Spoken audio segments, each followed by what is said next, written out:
Let's see if I can find the stream. Go to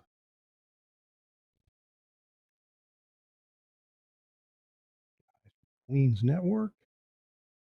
And yep, there's the stream. Hey, everybody on the stream. Glad you're here. We're going to turn on the distribution amplifier. Isn't that a fun thing to call it? We're going to turn on the DA, the stream distribution amplifier, and get this thing going. Scott, you know our distribution model. If you're in broadcasting and on Facebook, you can't miss us.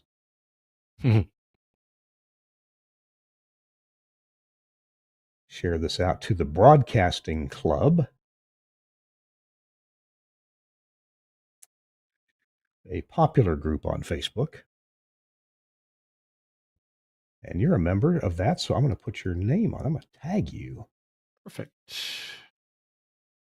All right, post that. And I need to also post it to the TWiRT page. So let's see how.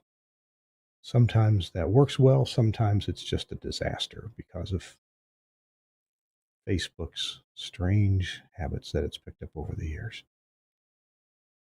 And let's see, you probably are a friend of TWiRT, maybe?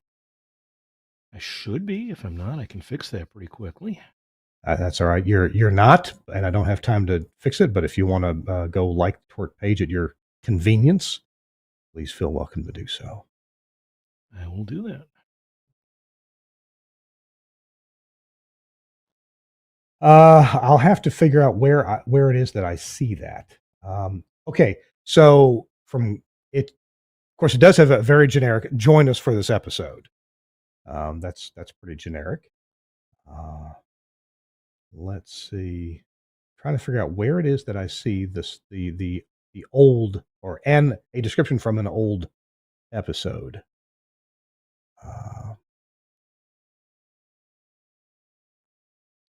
Oh, I'm following the page. You were. I'm there. For some reason, it wouldn't let me. It would not let me tag you. That's bizarre.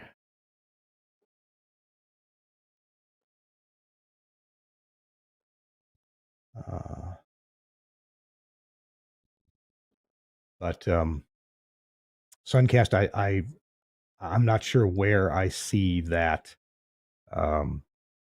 one-line description of a previous episode.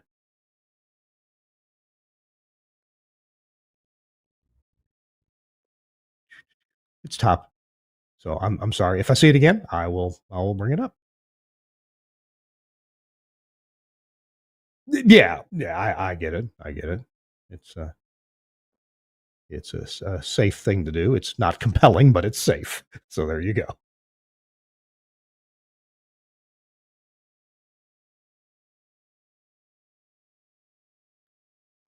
All right.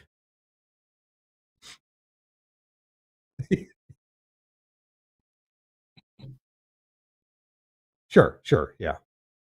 Let's see. These mics for me usually sound better when I take the disease protector off, or the disease keeper.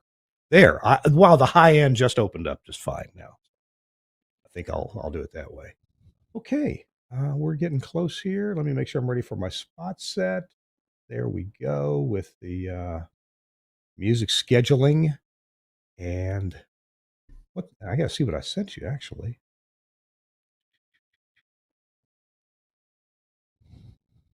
Yeah, air, and see if I can find. Shoot. Sorry, give me just another moment. No worries. Excuse me. Isn't it? Here we go. Just wanted to have this ad copy ready. All right. Why not? Okay. We'll get started 2 minutes late, but we cannot go 2 minutes longer because Suncast has a schedule. So, Suncast he always seems so young to me. So I want to say his babysitter shows up at 6:15 and he has to go. All right. All right. Hey, everybody on the network. Glad you're here. I'm Kirk Harnack, and our guest today is going to be Scott Feibush. So we will start the show here. It's our 765th, 765 episode for September 11th. And Scott, I just realized for the 18th time today, it's September 11th. So Yeah. maybe we could say something about that. I think I saw SBE tends to post the names of the engineers who perished in the collapse of the World Yep. Trade Center tower. Do you could you locate that sometime early in the show Yeah, and let us know what that is? I believe SBE posted that on their Facebook page today. they did. And I still And have my page that I put up back in '02 with ah, the whole story of what happened with stations getting back on the air and that whole thing. okay. All right, so let's officially start the show here. Get this. I can't get this microphone any closer. You know, I like to close talk. All right, here we go. Episode 765 in 3, 2. Hey, welcome into This Week in Radio Tech. I'm Kirk Harnack, your host. Delighted to be here today. It is September 11th of 2025, the 24th anniversary of the downing of the Twin Towers in New York City. I had just been there a few months before myself, and there was a lot of stories about that. But anyway, we're going to talk about that a little bit. We have other topics to talk about, more contemporary topics about regulation of the broadcast industry. I am Kirk Harnack, your host here in Cleveland, Mississippi, at the headquarters of Delta Radio in Cleveland, Mississippi. We are in the studio here, the main studio where production is done, and a morning show is frequently done from here. And I was just at the Mississippi Association of Broadcasters convention. SBE, the Society of Broadcast Engineers, held an Ennis workshop in conjunction with the MAB, and I was invited to come speak there. And of course, I did about getting out of the box and getting into virtualization of the entire broadcast chain. So that was good. But on my way back home, hey, stop by here in Mississippi and did a few tower site improvements and transmitter fixes and things like that. All right, enough about me and what I'm doing, but that's why I'm not in the usual studio. My guest today is a longtime friend, not only of the podcast, but also a friend of so many of us engineers and other professionals in the radio industry. Almost, no matter whether you're on the air as talent or in management or in news, I've been in all of those, or in engineering, which I've done as well. So I feel like I'm friendly with Scott on numerous different levels. Scott Feibush, welcome in the program. It's good to see you, sir. Good to see you too, Kirk. Very nice to be here from my dining room in Rochester, New York, where we're having an unseasonably warm day today. It is up in the 70s, kind of eerily reminiscent of '01 in some ways, actually. Well, you know how the weather is. It's here to fool you. it'll Yep. it'll Oh, for turn sure. cold, and we have those summers here in Tennessee. We've got a funny graphic about that. Fake fall number one, right? Yeah.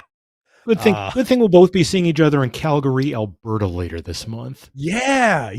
And of course, the usual memes that come out. Wow, the temperature dropped from 84 down to 55 like it saw a state trooper. Mm-hmm. That's right. So that's coming up in Calgary. Well, anyway, I tell you what. Let's get back to introducing you. Many people, you need no introduction. But tell me just the elevator speech about Scott Feibush. I am wearing so many hats at this point that my hair is pretty much completely gone. I started out, as you mentioned, in broadcast news, did TV and radio news for about 30 years, am finally out of that for the most part now, and wearing a whole bunch of different hats in broadcast consulting. I do a lot of FCC application and filing and regulatory work. I do station brokerage through my Feibush Media business. Still write the weekly Northeast Radio Watch column. We can mention the new Tower Site calendar that will be coming out for its 25th edition any week now. Do some contract engineering for a bunch of clients up here in Western New York, frankly, because there just aren't that many other people left in town anymore to do it. And I kind of found my way into that sort of backwards. And for the last few months, I am also now, because I needed another job, right? I am also the North American sales and marketing guy for a software company out of England called Broadcast Radio. Let's see if we can get Uh huh. there. Broadcast Ah, Radio. Got the shirt. Um, that makes Myriad automation software. So we can talk about that a little bit too. It's a lot going on at once. Wow, we do have quite a few topics. So thanks for Yeah. giving us the preview on all that. Tell you what we're going to do real quick. We have our top of the show sponsor, and we're going to hear from air.com. And then we're going to jump into probably first of all, this topic that we named the show after, and maybe we'll keep the name. And is it this concept of delete, delete, delete? Not something that you usually hear in radio. You usually hear delete in association with print copy, not with radio. So we're going to find out what that means, and if it means something, anything to broadcasters, if it's a good thing, a bad thing. So we'll find out your comments on this concept of delete, delete, delete coming right up. This week in Radio Tech, Kirk Harnack, Scott Feibush, and we're going to tell you about our sponsor, air.com, AIIR.com. Say, are you tired of wrestling with clunky music scheduling? Or maybe you don't know you're tired of it because that's the way you've always done it. You know, it's a big old software program. It runs on your computer, and that's fine, but it is also very 1986-ish of how we schedule music. If you want to do it in a more modern way that is really more convenient, you should meet Air's Music Scheduler. It's powerful scheduling, it's simplified, and it's in your browser. And that means it's in any browser. As long as you are authorized to log in, you got the right credentials, it doesn't matter where you are, you can handle your music scheduling. It's got drag and drop clocks, reusable templates. You can build a day's playlist or a whole month, and you can do it literally in moments. Import your existing library, or if you need to, you can start fresh and assign categories, commands, and different audio aspects with lightning speed. The cloud-based platform frees you to schedule anywhere and anytime. No installation of software, no headaches, and with fully customizable rules for artist separation, tempo, flow, title thresholds, and more. You're always going to hit your station's unique sound. And I really should point out that, hey, if your hard drive fails with your current music scheduler, you may have a big problem. You may have a lot of work ahead of you, but it's in the cloud. It's backed up in the cloud as well. It exists in more than one place. And so you're going to have it available to you as long as you get an internet connection, and you know how that's everywhere. You can schedule your music. You can see issues highlighted in real time, get instant fix suggestions, and you can export logs effortlessly to Play Out One, to Wide Orbit, to Myriad, as Scott was just mentioning, Play It Live, Station Playlist, and that list is actually growing. So try the Air Music Scheduler for free. You've only got about 2.5 weeks to try it out for free, and then you're going to need to pay for it. It's $60 per station per month. So check it out. Go to air.com and click on the button for Scheduler. It's right there on the front page. Thanks, Air, for sponsoring This Week in Radio Tech. All right, Scott Feibush, we agreed that our first topic, our kind of maybe the title topic, is going to be delete, delete, delete. And wow, this sounds reminiscent of a Trump administration first term policy that sounded to me like for every new regulation that an agency adopts, they need to delete like pick 5 old regulations that may not really apply well anymore, that don't really do the job. Get rid of 5 regulations for every new regulation that you put in. And as long as you're doing that judiciously and in a way that makes sense, that generally it's probably a good idea. I'm sure there's places where it, is not a good idea, but there's so many regulations in the Code of Federal Regulations that it seems like it could be an idea. Is that what you're understanding this concept to be, or tell me what you think this initiative is? It grew out of that initiative, and it's related. And we have already seen, as part of this very wide-ranging docket that the FCC has adopted under the new chairman, Brendan Carr, they have already gotten rid of a bunch of rules that have just kind of lingered on the books, even though they have no purpose anymore. There were rules that still involve technology for analog TV. Well, we don't have analog TV anymore. We don't need those rules on the book anymore. So they've gotten rid of some of those. But what Carr did, basically at the beginning of his term as chairman, was to really just kind of throw the barn doors open. And he opened a comment period and said anything that is, within 47 CFR, within the FCC's rules, is open for comment about why maybe it should be changed or removed. I think that there were some specific ideas that he had in mind for this. We know, obviously, This commission has been very big on trying to remove ownership restrictions. We know that they've been very big on trying to ease up on some overly complicated technical rules. What happens, of course, when you throw something that wide open is everybody comes out of the woodwork. And so, with everything the FCC regulates, there were all kinds of proposals. There was a huge ham radio community um, set of filings that I really haven't even begun digging into about changing up some of the rules that they've been after and freeing up some new frequency bands for them and removing some of the restrictions on where hams can and can't use certain modulation schemes.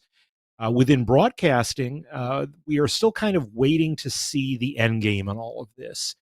There are some things that we know are coming, or can strongly suspect are coming, like ownership rules reform. There are some things that a lot of broadcasters are hoping for, and are either strongly in favor or strongly opposed to, that haven't yet really come up for a vote, haven't yet really come up in a commission meeting as far as figuring out what the FCC will actually do. Let's say about opening it up. So if you have an AM station that really has no listeners anymore because it's only there to feed your FM translator, a lot of broadcasters would like to see that AM be able to go away. There are others, like LPFM advocates, who think that's a very bad idea. So none of this is going to go down without some fighting. Gotcha. Hey, I just found, this was initiated back in middle of March, and on the one hand, we're just now getting to talk about it. On the other hand, yeah, things have been stewing and people have been thinking about it. But this is from an article written in Com Law Group. Who's that? Um, I should know how to pronounce his first name. Jonathan Marashlian. And Donahue, PLLC. That's the Com Law Group. Chairman Carr emphasized, under Trump's leadership, the administration is unleashing a new wave of economic opportunity by ending the regulatory onslaught from Washington. For too long, administrative agencies have added new regulatory requirements beyond their authority. Okay, this is going at it from that angle, or maintained outdated regulations, as you were mentioning, Scott, for far past their usefulness, creating unnecessary barriers for our nation's innovators, entrepreneurs, and small businesses. And I got to say, when you regulate something and you make rules, this is just kind of a natural outgrowth. You tend to keep old rules around that maybe ought to be looked at again. You probably wouldn't pass a lot of them today, right? And if you wouldn't pass it today, does it need to still be on the books? And this goes for all kinds of walks of life. Remember when the FCC tests that you used to have to take, maybe for first class radio telephone, maybe second class, they still had questions about a wobulator or something like that. So you had to answer, and a wobulator, I don't know, whatever it was, it sounded like wobulator, hadn't been used in decades, and yet it was still. At least it wasn't the turbo encabulator. Exactly. So a lot of this happens not by any menacing force, not by any people just with intent of just over-regulating, but rules don't go away very often. And this, I think, gives a good initiative to, let's look at this. Would we pass this today? Am I thinking about that at least somewhat correctly? You are. And, I wrote about this, again, back in March when all this started.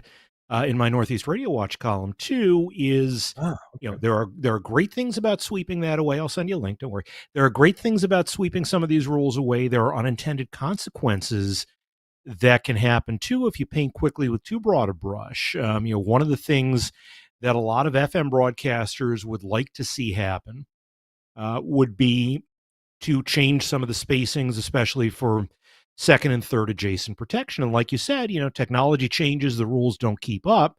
The rules that we're using for spacing largely were built based on 1964 broadcast receiver performance. And we know from the rest of the world, as close to me as across the lake in Toronto, you can put a station on a second or third adjacent FM frequency, you can co-locate it, and receivers are not going to suddenly AFC drift over to that other frequency, because receivers don't AFC drift anymore unless you're using a stereo tuner from the 1960s, and they're much more selective than they were. Those of us who have or engineer translators, I have one in downtown Rochester on 97.1 that sits literally right next to another one on 97.5.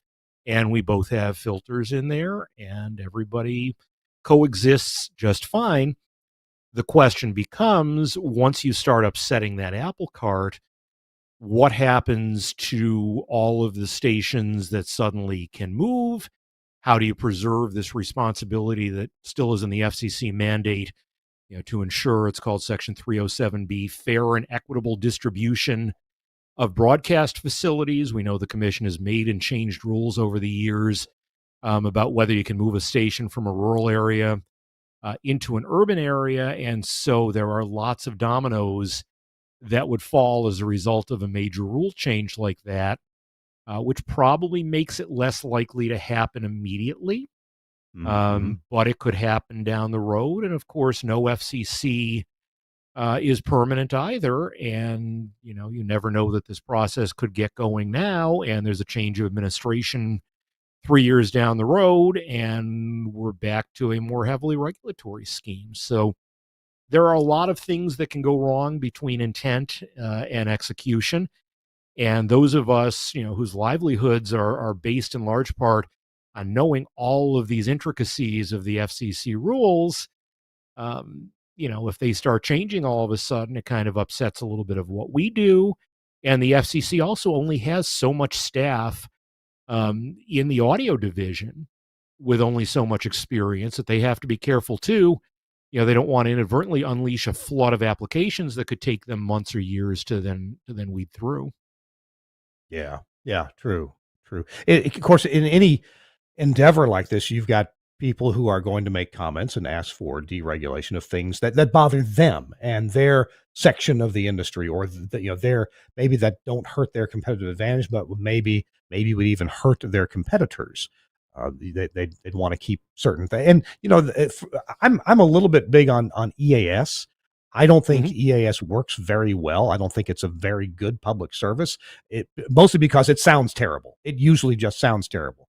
Now, when we use the cap servers and we get a better audio, that's fine. Right here where I'm at in Mississippi, back when there were some changes some years ago, and we had to start reporting something or other. Sorry, I wasn't really involved with it, but I do know that the station in Jackson, Mississippi, that started the statewide test, for example, they forgot the duck farts at the end of the message, and Mhm. so the next thing we heard all across the state of Mississippi were commercials like for a dry cleaning business in Jackson, Mhm. Mississippi. So the next time we have a dry cleaning emergency here in Mississippi, we are prepared. There's no doubt about that. And tongue in cheek, I make fun of it. I don't know a better way, because there are so many moving parts involved, and there's non-broadcasters who put their voice on our air, right? And we're supposed to let that happen, and it may not be very professional.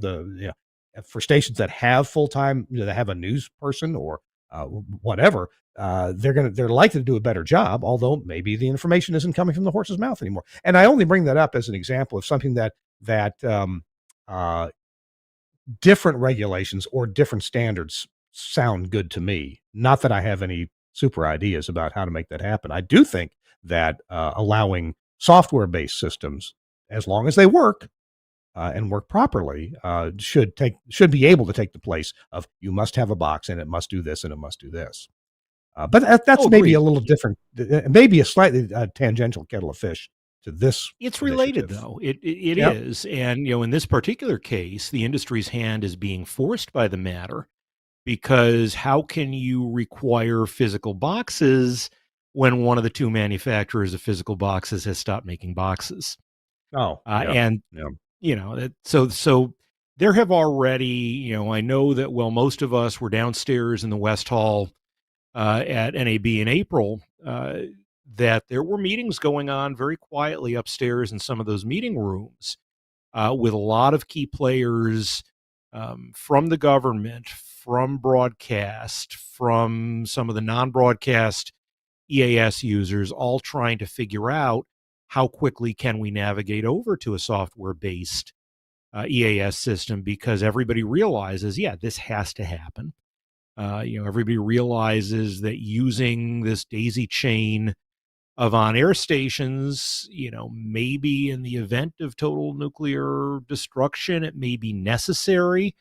But for most of what we do with EAS, it's not the best way. We have an LP1 here in Rochester that is an AM station, and most of us downstream who have to pick it up have some sort of noisy receiver, and the audio that comes out of it, unsurprisingly, doesn't sound great. And that is not a great way to come into the chain, especially when our PEP station also is not local. And so they're picking something up off the air from a distance. And by the time it gets to us, it's useless. So there is kind of a broad-based sense that something has to change.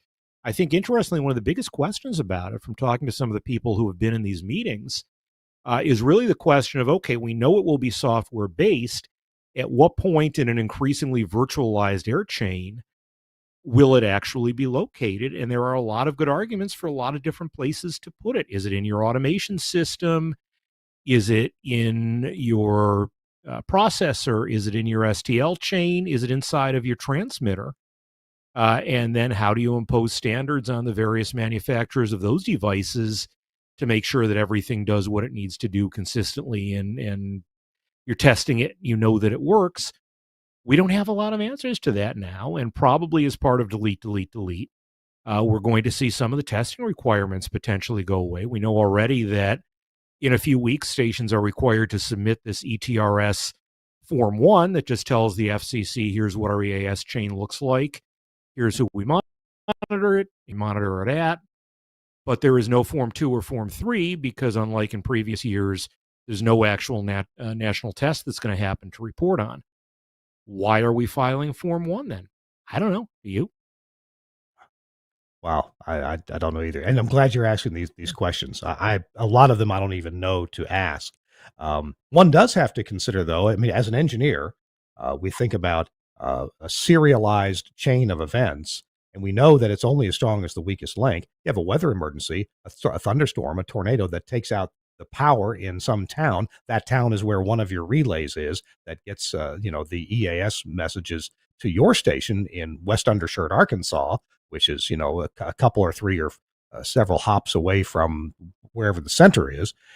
Is that more reliable at that point than the public internet, which is, on the one hand, people say, well, the internet can go off, or a nefarious force could take it off. But the internet is massively parallel, typically except for the last mile to your home. But if you go to a data center, you've got, I don't know, 3, 4, 5 backbones coming into a typical data center. It's massively parallel. The whole thing's designed to be resilient. Now I realize that's not always the case, and people argue with me, and I get that. That's fine. But typically, it's the last mile where customers have problems with internet. So maybe we need both: a serialized, keep doing what we're doing, and add on to that, overlay a parallel system like public internet. So And maybe there there are are more. places where, yeah, yeah. I mean, there are places where we could certainly have more redundancy. I mean, think about the architecture right now. Any given station has one and only one EAS box. Well, you don't want to have Oh a yeah. conflict with multiples, but on the flip side of that, if your transmitter is somewhere separate from your studio, I have a completely different provider with a completely different and very solid fiber connection at one of my transmitter sites from the so-so telco connection that I have at the studio. My AAS box is at the studio. Hmm. If these things become built into multiple places in the air chain, why not also have it somewhere redundantly at my transmitter site, so that if I don't get it at the studio because everything's down, I get it there? And then the other question to ask too is, okay, where is the endpoint of this now? Because the reality is, for an increasingly large number of Americans, if the endpoint of this is that it is going to activate something in your radio and you no longer have a radio. My daughter, who is a young adult living in Brooklyn, has no radio. All heck could break loose in New York City. She's not going to find out about it from a radio that she doesn't have. She's going to get a wireless emergency alert, hopefully, on her phone. And so that becomes another increasingly important part, of what, again, hopefully is a redundant chain of ways that we can reach people with this. I'm shocked. Shocked. Your daughter doesn't have a radio. Do you consider yourself a successful parent at this point? It's questionable. I certainly I could have done better. The worst part of it is my mom moved last year, and she Uh-huh. realized she doesn't have a radio in her place either. So I am now the radio sandwich generation in between octogenarians and 20 somethings. None of whom Yeah, could yeah. possibly be alerted if there's something going on. At least not that way. I I hear you. I hear. And I have a bunch of radios now, but that's only because I collect radios.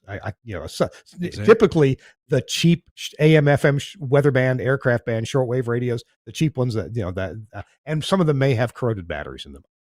Don't know, but I do have several. Hey, we're with Scott Feibush, and it's a delight talking with Scott. I'm sure we've wandered around the topic quite a bit of delete, delete, delete. You may have heard something about this back in March or at NAB. We're covering a little bit of that now. I've got a couple more questions for Scott about that after we take our next break. Our show is brought to you in part by our friends at Broadcast Bionics, and something that they do that, hey, maybe someday EAS or some other alerting system will be built into this. There may be software available for it, but there is other software available for it right now, and that's VirtualBox. Virtual Rack. VirtualBox. Virtual Rack. Virtual Rack is the name of a product from Broadcast Bionics, and what it does is, containerized software products, they come with a lot of benefits like flexibility and resilience and density and scalability, but you also need an IT specialist to install and configure these things. Now, once they're installed and configured at the operating system level, then you, an engineer, me, an engineer, we can deal with them just fine. At least, like the products I'm familiar with from Telos Alliance that are virtualized. Well, Virtual Rack, though, allows you to take advantage of these benefits while de-skilling. There's a new word for you.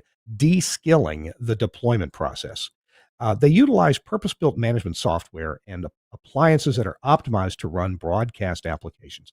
So its Virtual Rack enables you to install these containerized products with literally a few clicks of your mouse. It's like installing an app on your iPhone, your Android, your Chrome computer. You actually have a little app store in Virtual Rack. You click on the appliance that you want from different manufacturers. Of course, there's Telos Alliance.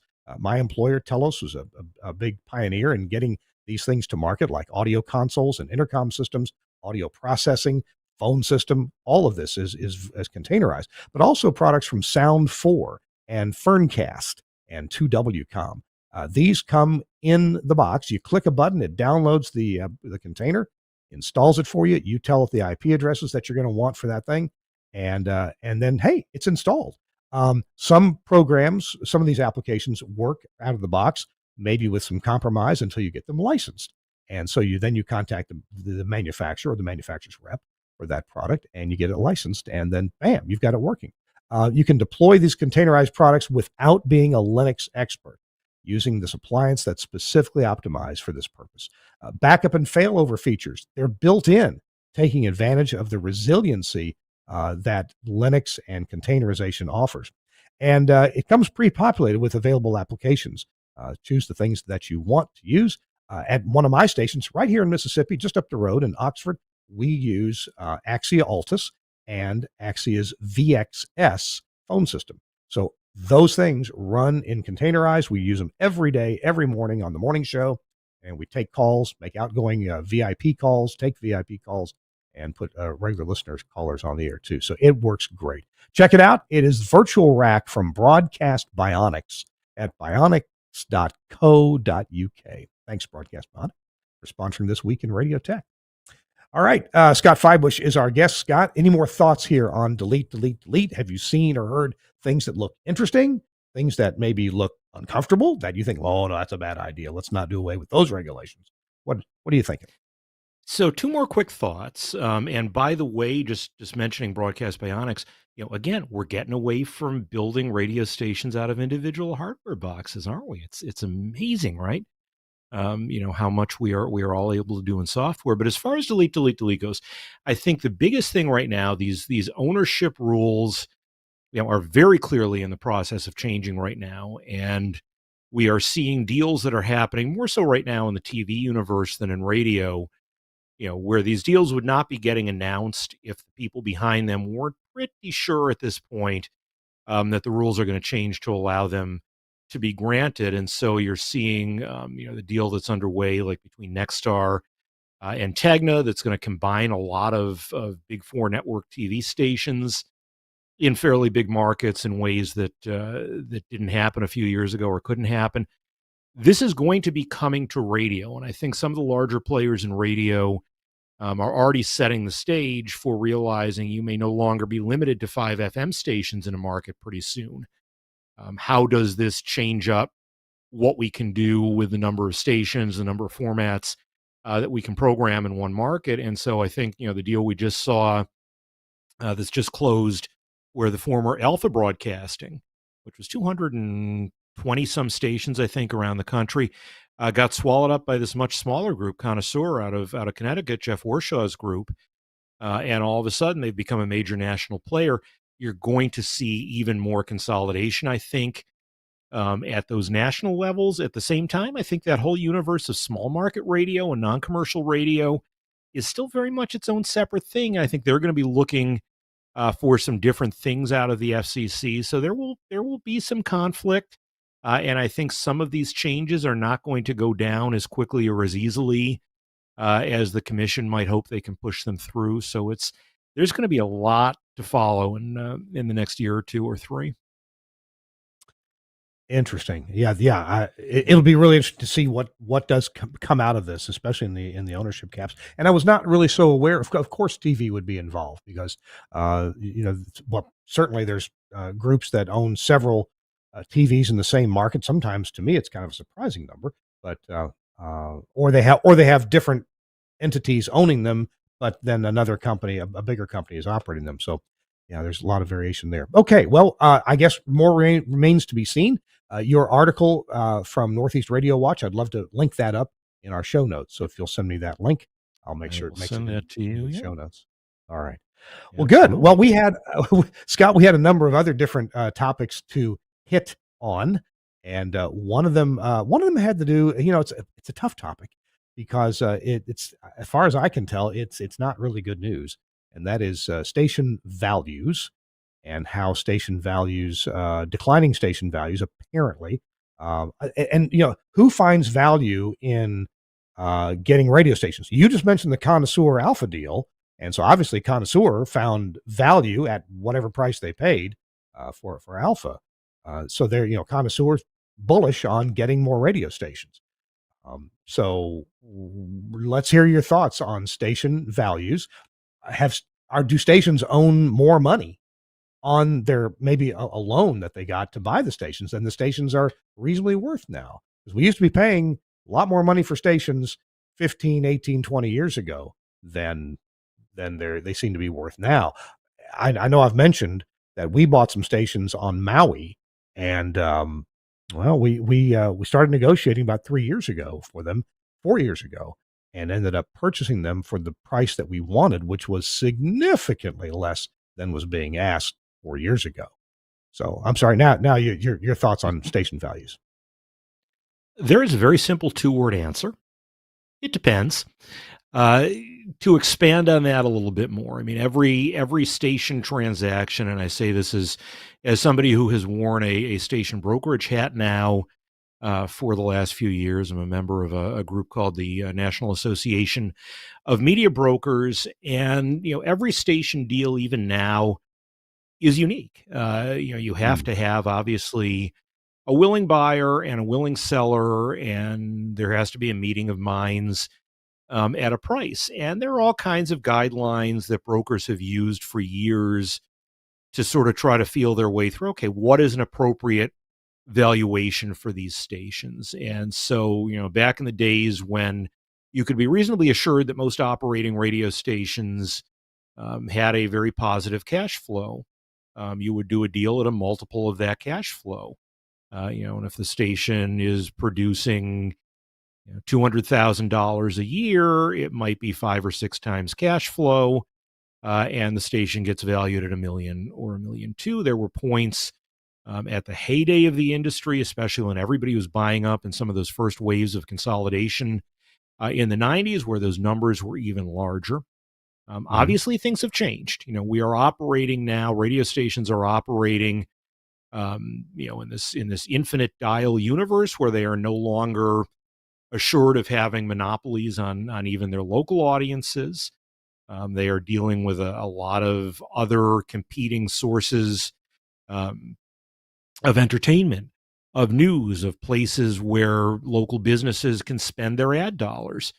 And so it has made radio, in general, a somewhat less profitable medium than it used to be, but it's not across the board. And that's the interesting thing. So a lot of the buyers and sellers that I really enjoy working with are in some fairly small markets, probably not all that different from what you have in Mississippi, where you're not really in an active television market, so you're not competing against two or three big TV owners that at this point are slashing ad prices to try to make their bottom lines meet.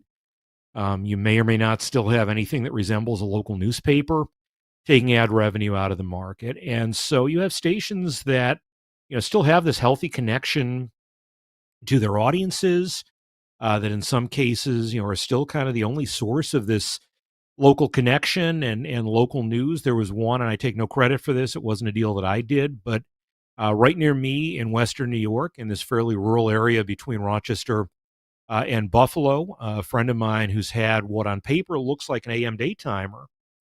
And in practice, that's really the origination point now for 5 FM translator signals. Our engineering friend Mark Humphrey, who I'm sure you know, that was one of his major projects, was putting this whole network together. Mm, And so mhm. he owns this area between Buffalo and Rochester. He's had the stations up for sale for a while. At one point, they were listed at well over 1 million. He found a buyer who had grown up in the area and still had ties to it, wanted to buy into what he was doing there. And I think that one just went in at 750,000, which is a fairly good, healthy price for that. The industry is still trying to figure out, and this comes back to what I mentioned at the beginning of the hour about, will stations still have to operate these AM licenses? In some cases, are really just a glorified STL now to originate a translator. That's dragging a lot of these prices down because when I'm valuing, small AM daytimers that come with an FM translator, nearly all of that valuation lately tends to be on the translator. And sometimes I actually have to put a negative number on the AM itself because maybe it needs a new transmitter site.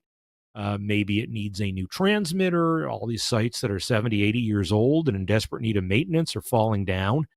Why for broadcasters to need to put the amount of money that you have to put into right now, even just to redo a ground system or to put in a new phaser? I mean, you're looking at a lot of projects that are $100,000 out of the box on Oh, yeah. stations that aren't necessarily worth that. And that's a tough thing for a lot of smaller broadcasters to make work for them right now. And it's why, another meaning of delete, delete, delete in FCC parlance is when an AM station in particular surrenders its license and the call sign is deleted, and that number of stations continues to grow.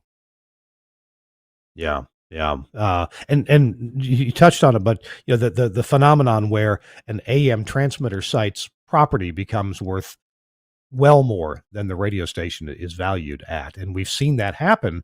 Well, we saw it happen years and years ago with WSB AM in Atlanta, and this happens when a city grows, and many cities continue to grow and grow.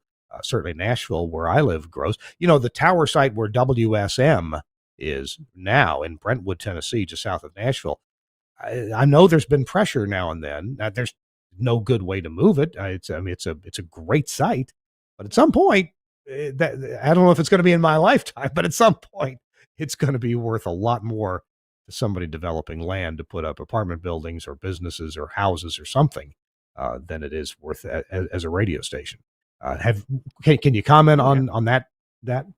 Oh, absolutely so. And I mean, we're seeing it happen, in Chicago, where Odyssey first combined two of its AM sites because WBBM, obviously a legendary 50,000 watt station, the property that they had been on since the 40s happens to be out near O'Hare.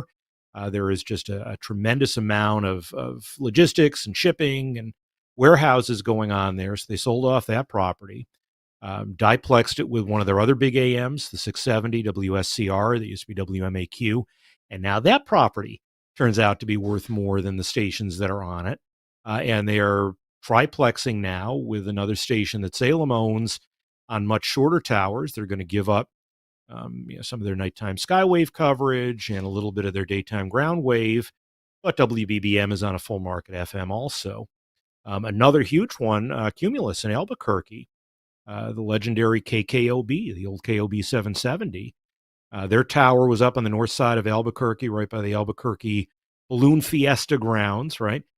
And it was hit by a balloon a few years ago, and ended up getting taken down. They decided after a few years of operating on the aux tower there under temporary authority, they said, we're not going to bother rebuilding. Again, they're on a full market Class C FM in the main transmitter farm in the market. They said it's not worth rebuilding a full 50,000 watt AM station. We own this other 5,000 watt AM. We're just going to diplex 770 off one of those towers and just kind of let it ride out the end of its existence there. You never would have seen this years ago. And you are seeing it now. You're even seeing some of these stations, especially in Canada, CHML and Hamilton, they're just going off completely. Wow. This would have been unimaginable years ago, and we're Yeah. seeing that reality. But again, I mean, it's a medium that is 105 years old. How many other technologies have survived that well for 105 years? We're not playing 78s for the most part anymore, right? We're not doing this on a crank phone. Right. Right. In this conversation, I was reminded about the Odyssey AMs in Las Vegas. And Mhm. I was just trying to catch up on that. 40 million was the price paid for the property that was up near the Speedway, I believe. Not just the And Speedway. Not see, just the Speedway. It happened just by chance that this property that was, empty desert 15 years ago and worth nothing, Amazon started building warehouses all around it. that's right. That's right. And as soon as Amazon started building those warehouses, all of a sudden, the value of this piece of land went from nothing to astronomical. And so, you had the biggest AM signal in Las Vegas, KDWN 720. They Yep. didn't even Yep. bother in the end trying to move it. And if you've never had Tracy Teagarden on the show, you It's should get been Tracy. not yeah, not s I've had him on before this happened, but not after. Mhm. I know he was, probably pretty disappointed, It was 'cause heartbreaking for him because he had he put was so very much into this facility. Yeah. yeah, yeah. It seems they turned in both KDWN and KXST. It's hard to say, And KDWN KXST. had already moved. They had started out, they were down in Henderson, Ah, again at this, featureless piece of desert in 1975 when it was built. That's now completely overrun by housing developments and shopping malls and condos. And so it's very hit or miss depending on where your site happened to be in 1940 or 1970 and how patterns of growth have developed. So there are stations, that are right in the path. There are yeah, stations, yeah. like in the Meadowlands of New Jersey where you're never going to be able to build anything there. And they're probably much Right, safer for much longer. right. All right, we're talking to Scott Feibush. Scott, very informative, and I always enjoy talking to him. We've got more topics coming up. Scott, you think of what they are, all right? Because my brain's been busy on the next spot break. I'm Kirk Harnack here in Cleveland, Mississippi at Delta Radio today, on my way back from the Mississippi Association of Broadcasters meeting and the SBE Ennis workshop that we had there. Some excellent speakers there. Got to see, of course, Jeff Welton. Got to see him there. And Fred Baumgartner was there, did excellent talks. John George was there too. So some people I'd like to have on the show in the future. Hey, our show is brought to you by, in part, by Angry Audio. At Angry Audio, I know sometimes I'm a little bit too excited and talk too much about the fact that Angry Audio did a very smart thing and a huge favor for us engineers. And that is when the folks at Radio Systems decided to close their doors a few years ago, Mike Dosh said, I can't let this die. These products that Radio Systems has, yeah, I could recreate some of them, but the way they're created now is just perfect. It's really good. And so Mike Dosh with Angry Audio bought radio systems from Dan Braverman and that means that he also bought all the tooling on all the jigs and the manufacturing facilities to make particularly the Studio Hub adapters and cables that really help put radio systems on the map. They already made transmitters, they made audio consoles, they made a lot of things to help you wire up your radio station. But as we moved into the audio over IP world and adapting various different pieces of equipment with analog and AES-EBU inputs and outputs into typical AOIP gear like X nodes from Axia or Wheatstone blades. It became really helpful to us as engineers to have these adapters because instead of soldering connectors and trying to fidget with crimping things yourself, you can use the adapters from the Studio Hub line, part of Radio Systems, now part of Angry Audio. These adapters are just fantastic, and I can't say enough good things about them. I keep extra adapters on hand at every radio station in our group, and I know lots of you do too, and it's a great idea. From XLR to RJ45, either mono or stereo. And the mono ones are fine for AES-EBUs. You can plug things together really quickly. They make them with a 1/4-inch tip ring sleeve, even RCA if you can go unbalanced. Sometimes that's not a good idea, but if you need to go unbalanced, there's all different sizes, even bare wire termination, so you can solder your own things on there if you need to, or go into inputs and outputs like on the back of a Sage NDEC where you've got the little barrier strips to plug into, or the Phoenix connectors. So many ideas and adapters. And if you're building a new studio, you really ought to have one of the World panels. That's a panel that's got several inputs and outputs for when crews come in to maybe do a news story for you. There's just can't go on and on enough about the adapters from Studio Hub. And while you're at the website of angryaudio.com, and then you can click Studio Hub, or hey, you can just go to studiohub.com. Either way, check out the other things that Angry Audio has for you to make your station wiring look great, be easier, and be much more convenient for your talent. Check it out, angryaudio.com. Thanks a lot. Hey, our show is also brought to you by our friends at Max Connect. Max Connect, they do, of course, the wireless 4G LTE, but one of the things that they do that I think is just absolutely brilliant is this U.192 box that is a USB interface. It's an interface into the world of FM stereo and the MPX signal. So, becoming popular are these FM audio processors that run as software in a Windows environment. And you can make this really reliable. You can stop Windows updates. I'm not telling you how to run your computer, but you can stop Windows updates. You can have really reliable operation. I've got an Omnia SST running on a server hardware in Greenville, Mississippi. And except for a long power outage, that thing has been up for about 5 years now. And it's just amazing, excuse me, how well that thing works. And it will, if I don't actually on that one need the U192 on there because we end up using micro MPX. But if I needed it, that's how I could get my MPX signal out of it, from a USB connection on the server into the Max Connect U192. So whether it's Stereo Tool or a Breakaway One or Omnia SST, one of these processors, the U192 will be a real blessing for you. It is the proper way to get that fragile yet critically important MPX signal out of one of these processors that runs in Windows. Check it out, the U.192. And did you know it's actually manufactured by Angry Audio? Because Max Connect, Angry Audio, they're partners in this, and they have figured out that's the great way that everybody can do the right thing to get the job done right. So thanks so much, Max Connect, for sponsoring This Week in Radio Tech. Scott Feibush is with us. Scott, man, I'm not sure what direction we want. I don't have my roadmap in front of me. You had a few other topics you wanted to talk about. One of them was an automation system that you are doing some work with. I think it's called Myriad. It is, and I am very excited about this new role. I had no idea walking into NAB this year in Las Vegas that I would be walking out, getting involved in the wonderful world of sales and marketing, and with people like, I don't know, Kirk Harnack, for instance. But I ended up meeting up with these really great guys from broadcast radio who are based out of the UK. They have a long track record there. of doing radio across Europe, into Africa. They do the national state broadcasters for Norway and I believe Nigeria. And they haven't had a lot of visibility or presence here in the US and Canada. And so, they needed somebody who travels around and visits a lot of radio stations and knows how to speak fluent engineer. And somehow they found me.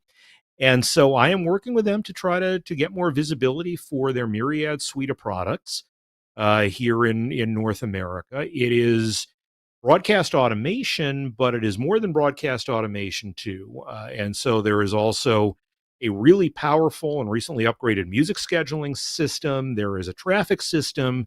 There's a newsroom system. They all integrate with each other really well and can also play very nicely with other manufacturers. So you could use their scheduling with Wide Orbit. You could use Music Master scheduling with Myriad Playout, but it works really well, all integrated. And it's very well thought out, too, in terms of being able to use it either on premise, through a cloud, some combination of both. So everything we were talking about before with disaster recovery and redundancy has been very well thought through as well. And so we are going to be on site for the SBE National and Midwest Technology Conference in Columbus, Ohio later this month. And then we will be right in the same hall as you, Kirk, up in Calgary at WABI, the Western Association of Broadcast Engineers, at the very end of September, and at broadcastradio.com. And so it's a new chapter in my life that was even more unexpected than getting into stand-up comedy, but here we are, and I'm having fun with it so far. And I'm glad you're going to transition into stand. That was a nice segue. By the way, I want to mention if for our listeners and people looking at automation systems, if you do go with a Myriad system, check out the Air scheduler, the music scheduler. That way we'll keep everybody happy. Because we Yeah. noticed that that the Air scheduler specifically will export to Myriad.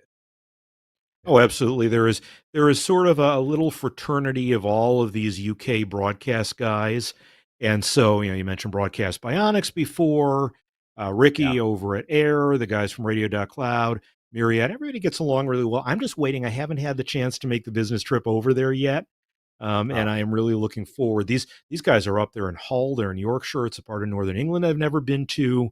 Their accents sometimes are a little hard for me to make sense of. They tell me my accent is a little hard to make sense of. I don't know. But, no, we're getting along really well, and all their software developers are right there in Hull too. And so we found that especially adapting to translating English to American, it's really quick to make changes. People here don't know what Uh, adverts or links are, and we're working our way through that pretty quickly too. Links, that's an interesting word. When I talked to Dan McQuillan over at Broadcast Bionics, he uses the word links a lot. Hmm. Is that like when the jock talks between songs? Basically, yeah. What we would Okay. call a mic Okay. set, but I think it could also be a stop set. I'm still trying to figure out the exact translation of it. It may also be a lift or a brawly or bangers and mash. It's something. All right, you were transitioning over to talking about comedy, and people who have followed you know that you and also your wife, Lisa, right, Yes. have been getting in the stand up comedy world, and I just think that just takes so much either guts or stupidity or craziness or self confidence, or maybe you want to build some self confidence. So you think if I get up in front of a bunch of people and tell a joke, or lead them into laughter, then that's going to make me feel good. So talk to me a bit about what you're doing with that and how it's working out. You've been doing it for what at least 4 or 5 years, haven't you? 6 years now. 6 years. We're already at 6 years. Lisa, if she were here, would point out she started doing it first, which is true. And then somehow we ended up, it turns out there are not comedy couples. You think back, maybe Stiller and Mira were part of a whole community of comics around Western New York and Central New Right. York. And there are no other comedy couples. Most people's significant others, just avoid when they're performing at all, Yeah. or Yeah. or vice versa. But we are making the most of it. So I turned 50 a few years ago. I have discovered, and I don't know if you've found this too. Actually, I'm making assumptions that you're past 50. Maybe you're not with the hair. Who knows? Oh my But God. God, I'm 63 and proud to say it. you look good for it. I turned 50 and I discovered that I lost a lot of my inhibitions, and I realized I should have lost some of them earlier. And Uh-huh. having been Uh-huh. on the air, and you know this, right, as an air personality, it is a certain kind of performance. It requires a certain kind of personality. It requires a certain kind of theatricality. It's very different going up in front of a room of live human beings, or as you saw this past spring at the Edwin Armstrong event over in New Jersey, going up very impromptu in front of a tent full of broadcast engineers. I did not have a set particularly prepared. We just kind of winged it for a few minutes because I was asked at the last second. Hey, whatever. Um, we are getting ready. I'm kind of excited about this. Let me get the flyer up there. So this is the comedy show Lisa and I are getting ready for that starts tomorrow night. We have a huge fringe festival here in Rochester with 600 and something performances over the course of 10 days. We've been participating for the last few years, and this year we are co headlining our own Comedy on Deck well seasoned show. And it's the first time that we're really doing interaction and performing with each other on stage instead of just sequentially or referencing each other. So we're going to see how it goes. We get to do some longer sets. We get to put a little more thought into them. So there will be video from this. We'll see where it ends up going, but not quite at the hour long Netflix special stage yet. But maybe someday. It sure occurs to me. You talked about, hey, there's almost no couples doing stand-up comedy together.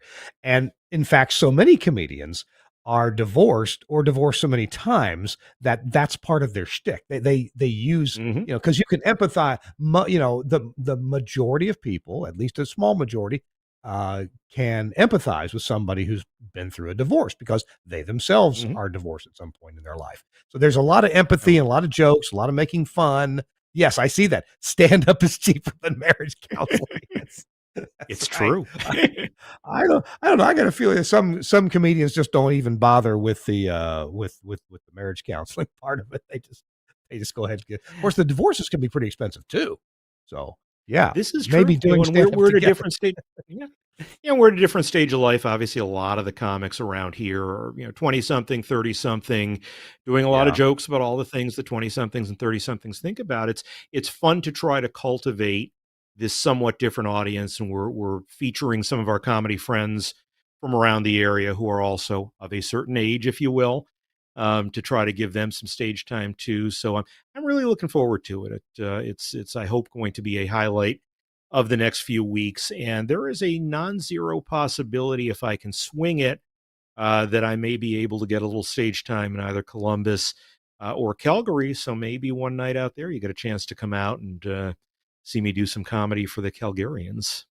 really. Oh, that would be fun. That would be Yeah. fun. All right, yeah, keep us updated on when that's going to be. And not many in our audience are going to be at Wabi in Calgary, Canada, but I'll be there, and I'd love to come out and support you and get some laughter too. Mm, I do have a quick question before our last spot break about yeah. comedy because look, I'm the kind of low class guy that I just love dad jokes, absolutely love them, and in fact, I was reading this morning. All right, I saw some blurbs on TV that apparently, did you see that reincarnation is in the news now? They Is it say it's really? making a comeback. But I'm sorry. Well, so where's my my where's my where's I my have shortcut for the drum roll here? I don't know. There we go. Thank you. I don't know that I have ever come up with my own joke. I may tweak a joke, but in comedy, it's terribly bad form to steal other jokes or reuse other jokes. And so I'm totally amazed at people who can talk about a situation and really actually make us think about it in a funny way. And I've studied how people do that, and I still it hasn't sparked in me yet. Tell me in 60 seconds or less, because that's all the time we've got before we take the break. About this, what are the unwritten rules about coming about your material being yours? So one of the best pieces of comedy advice that I ever got from one of my teachers here was that it has to have at least some authenticity to it. Not all the details have to be precise, but if it comes from a place of honest lived experience, you're going to do a better job of translating it to your audience. And so a lot of the humor that I do happens to be about my kids, and about growing up as, about being a dad to kids who are now 17 and almost 22. And I get a lot of humor out of that. Lisa's a little more sophisticated. She doesn't make as many jokes about the kids. That's fine. But there has to be at least that grain of truth to it. And then you can build things up from there and try to find the funny. I am not a great punchline guy. I am more of a storyteller. And so I sometimes take a little bit too long to build. And it's something I'm still working on, especially in longer sets. But that's sort of the advice that I live by is if I can tell a joke that only I can tell, it's a better joke. And so I do a lot, from having been in public radio, I do a lot about having learned to speak in the public radio voice and the things that a public radio voice can do.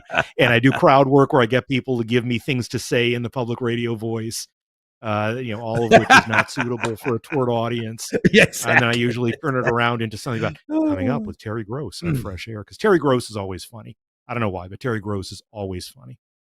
Tonight's lovemaking has been brought to you by the Italian dinner we had and the bottle of wine. Exactly. That's right. And viewers like you. Hey. Thank you. And get out of my bedroom. Why are you here?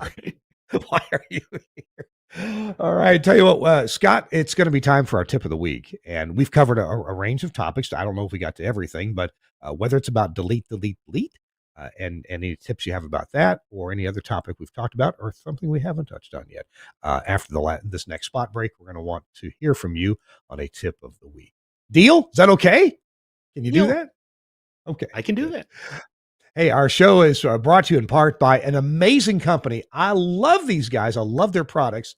And it's called Innovonics. So Innovonics has a new product. Oh, it's not all that new, I guess. It's been around a little bit. And it is called the Sophia. Let's see here. I'm sorry, I skipped away from where I should have been. There we go. Yeah, it's on the screen. The Sophia Site Streamer. And they have an HD version. And that's the one I want to talk about. So you can program it for your HD channels, your FM channels, and your HDs. There it is on the screen. The Sophia 568. Yeah, that's the model number. It's also called the Radio Site Streamer. And this will pick up your FM station, your competitors' FM stations, whatever you program it to, and it will give you fantastic data about the signal. Now, this is, the signal that's being received there at your radio station or wherever you have this thing. It can go with the transmitter side. It's got left and right analog outputs, as you see on the screen, a digital AES output, and it's got a Dante/AES67 audio over IP output. It does have provision for 2 power supplies to go into it, so you can do that, have it more reliable that way. And look at on the screen. Look at all the things that it shows you in terms of your signal. It tells you whether your RDS is there or not. If it's HD, whether your pad data is there or not, and your album art, things like that.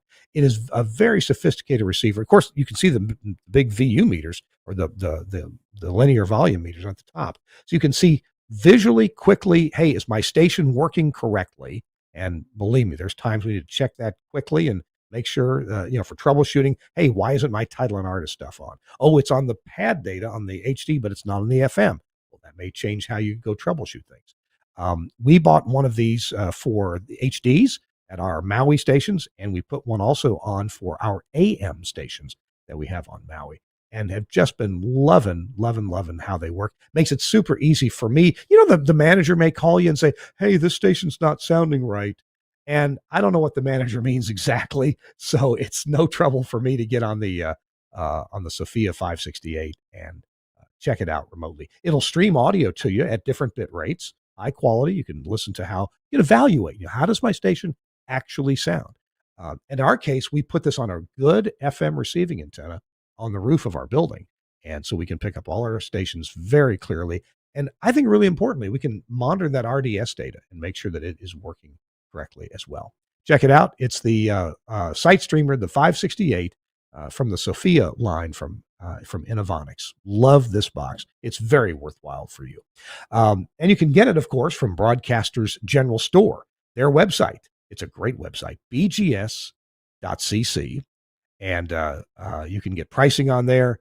You see that picture of a pencil that's going up your screen right now? I know I always say they've got sharp pencils. Their pricing at BGS is really tough to beat, and I just love the way that they do business. They're just good, honest, straight up folks. I've had dinner with these people, known them for years, and been to their place in Ocala, Florida. Done training there with them, of course, on Telos products, and just really love working with them. Broadcasters General Store, BGS, Broadcaster General Store. Check them out. All right. We got our last quick little segment here, just a couple, 3 minutes with Scott Feibush. Scott, give me a tip of the week. What are you thinking? First of all, I just mentioned I'm using a Sophia here. We talked about translators. I Yeah. have a translator that is, allegedly on paper fed by an HD3. How do I actually get the audio to the separate transmitter site where the HD3 is? I'm picking up that translator from about 7 miles out underneath an active high power FM site on another frequency with a Oh, Sophia. Rock solid. No complaints. So, yeah. Rock um, solid. Yeah. tip of the week, other than if you're in the greater Rochester area, come see Comedy on Deck. That's my first tip. But my real first tip of the week, and it should be a mind-numbingly obvious one by now.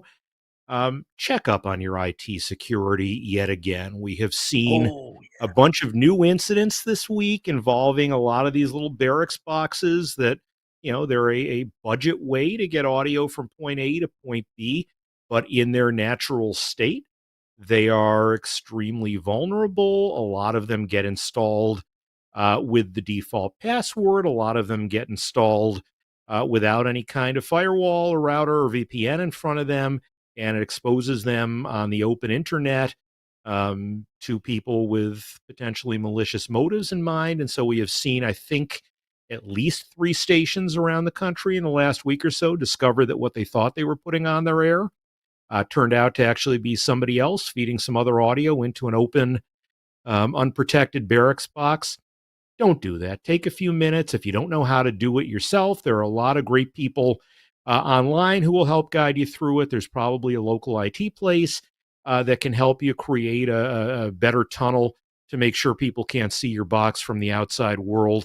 But keep that stuff safe because, the money that you save on putting something cheap in now, you're going to have to spend in droves to fix the problem after it gets discovered, and it is going to come back to bite you at some point. we for years, many people have thought about, with only limited actual success, as security could be obtained by obscurity. And I use a little bit of obscurity for security at my stations, and other places. We use actual real security. But my point is this: if something was easy to install and you can get to it easily without any magic, you're kind of fooling yourself. You may that if you can get to it with nothing more than an IP address and a default password, you're in trouble already. You need to fix that. So that's we see a lot of that where people just want to get something installed and make it work. And oftentimes the easiest way to just make it work is to not implement any security on it whatsoever, or even put it in a DMZ, demilitarized zone, if you will, of the router. And that's ultra uber dangerous because that's definitely open to the wide open internet. So Scott, thank you for bringing that up. And I'm going to point out that there are ways to install a barracks or Comrex or Tieline or Telos that opens it up to bad people. And barracks is a very common box, not only in the broadcast industry, which only comprises, I think, 5 to 10% of their business. Most of their business is public address systems in train Right. stations and subway systems and things like that. So what I'm saying is they have a big footprint around the world in areas that aren't even broadcast. And people figure out, hey, I know how to get in a barracks box. Well, then they do a Shodan.io search and they find out there's over 2,000 barrack boxes exposed on the public internet, not hidden, answering pings. And then they say, I wonder what this is. And then they figure it out and default password and they're in, or they stream to it even without a password. And if they can get the original stream to go away for a second and get their own in there, it pretty much switches over to the original stream. But so there are better ways to implement it and make it work. So that's all I'm getting at. And I am Scott, by thank no you. means an IT genius, but I know enough to know to listen to experts, and that's usually, three-quarters of the battle. Yep, you're right. Scott, people can find you at fibush.com, right? Yes. Tower And Site Calendar Northeast. will be coming out very shortly there. Northeast Radio Watch Yeah. column, yep.